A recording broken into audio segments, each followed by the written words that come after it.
All right, we need to talk about a single document that can either launch your dream of starting a business in Japan or bring it to a screeching halt. That's the business plan for the Business Manager Visa.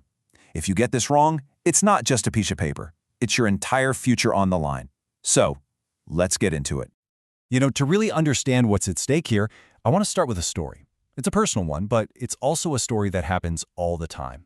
Getting this right could literally save you months of stress and a whole lot of money. Just imagine that for a second. After all the planning, all the money spent, all the hope, you get that notice. Rejection. It's an absolute gut punch. And it happens way more often than you'd think, with some pretty serious consequences.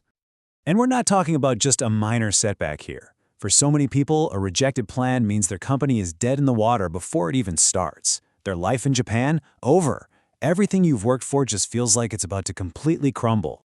So, what we're about to go through together, this isn't some academic exercise. It's a real-world roadmap that was born from that exact experience, from that painful failure, and turned into success. This is the practical, no-nonsense guide to getting it right the first time. Okay, so why? Why do so many people who put so much effort into their business plans get that rejection notice? Well, it almost always comes down to a huge misunderstanding of what the immigration officers are actually looking for. And here it is. This is the fundamental disconnect.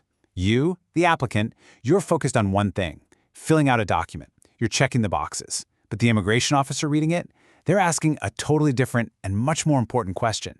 Can this person and this business actually survive here? It's a massive shift in perspective, and it changes everything. And because of that disconnect, people make these classic mistakes. They treat it like it's just a formality, right? They go online, download some generic template, and just fill in the blanks. To an officer who's seen thousands of these, it screams fake. It looks weak. It feels completely unrealistic. It's just a recipe for rejection. So, if they aren't just looking to see if you filled out the form correctly, what is the real goal? See, a winning plan doesn't just answer the questions on the paper. It answers the deeper, unspoken questions that the officer's thinking.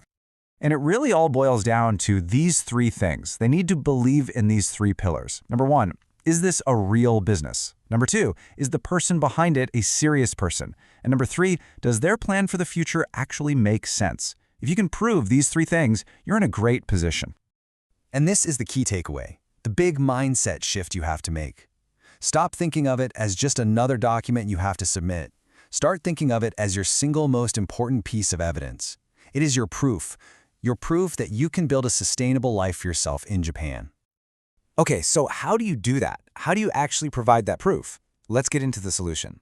A really strong, successful plan can be broken down into 6 essential parts. If you get these right, you're not just filling out a form, you're building a fortress. So here they are, the 6 parts that can make or break your visa. It all starts with your story, your why.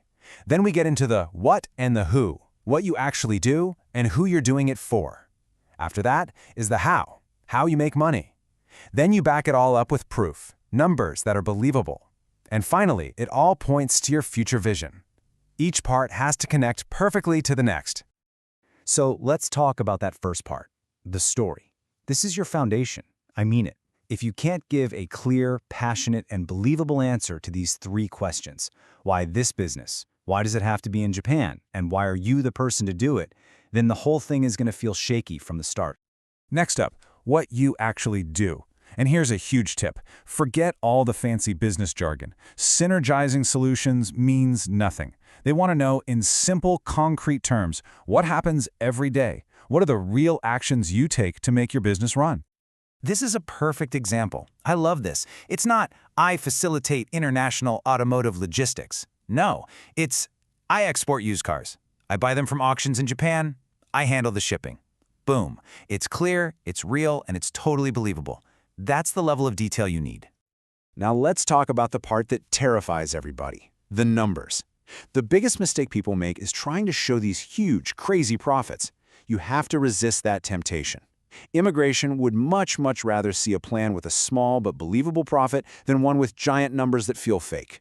Always choose reality over perfection. So let's say you've built all 6 of those parts. You think you're done, right? Well, there's one last, absolutely crucial test that ties it all together, And this is where most of those template-based plans just completely fall apart. Let's just be blunt about this. An immigration officer's job is to be skeptical. They are, for all intents and purposes, professionally trained lie detectors. They've seen it all, and they are experts at spotting things that don't add up. They're not just going to take your word for it. After seeing hundreds and hundreds of these applications, they stop trusting words on a page. What do they trust? Consistency. They're looking to see if your story matches your numbers. Do your day-to-day actions make sense for the customers you claim to have? The whole thing has to fit together seamlessly, like a puzzle. And so that really leaves us with the one final question you have to ask yourself. Forget the form, forget the template for a second. Read your own plan as if you were that skeptical expert. Does it tell one clear, coherent story? Does it hold up under pressure? Or is it just a bunch of nice-sounding words? Because your entire future in Japan really does depend on the answer.